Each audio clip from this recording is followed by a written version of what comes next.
లక్షలు కనీసం రోడ్డు మీదకి వెళ్ళి జోలెట్టుకున్న మా మాకు చూసిన నాయకులు లేరు. ఇవాళ మేము రోడ్డు ఎక్కామంటే కారణం ఈ ప్రభుత్వం కదా.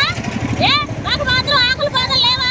వాళ్ళకి ఒక్కరికేనేది ఎన్ని వందలు పెట్టి కేకులు అవి కట్ చేసుకుంటే మా బాధ తీసే నాదులు లేరా? ఈ ప్రభుత్వం ఎంతవరకు వాళ్ళ హ్యాపీనెస్ వాళ్ళ సుఖం వాళ్ళే చూసుకుంటారు తప్ప అంగన్వాడీ ఇవాళ పుట్టిందా?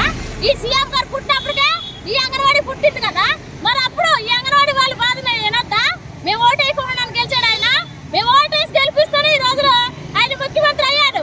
అటువంటి అప్పుడు మా ఆవేదన మా ఆక్రందన ఎందుకు వినిపించుకోపోవాలి?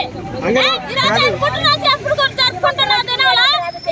కనీసం అంత హ్యాపీ న్యూస్ మాకు కూడా ఒక న్యూస్ చెప్పచ్చు కదా. మాకు కావాల్సిన ఏంటి? కనీసం వేతనం అడుగుతున్నాం. సుప్రీంకోర్టు ఇచ్చిన గ్రాడ్యుయేట్ సుప్రీంకోర్టు ఇచ్చిన గ్రాడ్యుయేట్ అమలు చేయడానికి ఇది కష్టం ఏంటి అసలు? మన సొమ్మే కాదా? ఆయన ఇంట్లో సొమ్మే తెచ్చిస్తున్నాడా?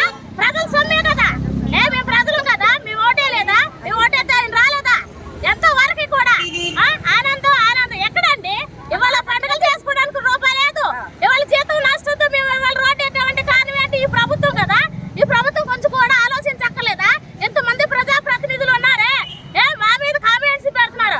మీ అమ్మలు మీ అక్కలు లేరా మా మీద పెట్టడానికి? వాళ్ళు కొవ్వెక్కిందా లేకపోతే సిగ్గుందా? అలాంటి కామెంట్స్ మా మీద పెడతామేంటి? ఇవాళ ఆకలితో మేము ఆలబెట్టిస్తూ ఎంతో మంది ఈ రోజు ఎంతో మంది ప్రీ స్కూల్ పిల్లలు ఇవాళ ఇళ్లలో కూర్చొని ఉండడానికి కానీ ఈ ప్రభుత్వం కదా.